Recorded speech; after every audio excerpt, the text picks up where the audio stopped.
Number 10, why are cheese and other animal products linked to Alzheimer's disease and memory loss? What foods are good for the brain? You know, if you make a list of all the things you never want to happen to you or somebody you love, Alzheimer's is at like the top of the list, because when you got Alzheimer's, you have lost everything. I know. It's so sad and so scary. It is. And in Chicago, back in 1993, a research study called the Chicago Health and Aging Project started tracking what people eat and linking it to Alzheimer's risk. And one of the first things they found was what's called saturated fat, bad fat.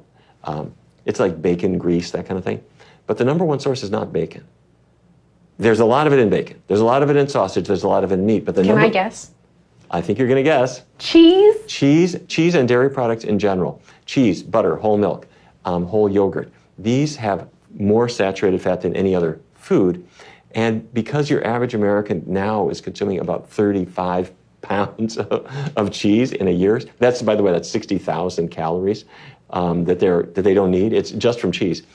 They're getting this big load of saturated fat. And as the years go by, the people who consume the most bad fat, saturated fat, their risk of getting Alzheimer's is about tripled. Oh my goodness. Now, that's just for starters. I mean, there are lots of other contributors, but job one, get that out of your diet. You know, everybody associates cheese with pizza and fun, and when we're little, we have it at the arcades and parties, and people need to associate cheese with Alzheimer's and with dementia and with inflammatory diseases and death and heart disease, and it's not fun, it's scary. And I think it's one of the biggest reasons why kids are getting pudgy. When kids are roly-poly and pudgy, their parents will say, "You're not exercising enough."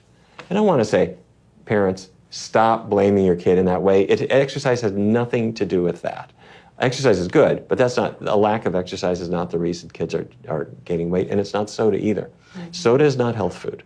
You know, we should throw the sodas away.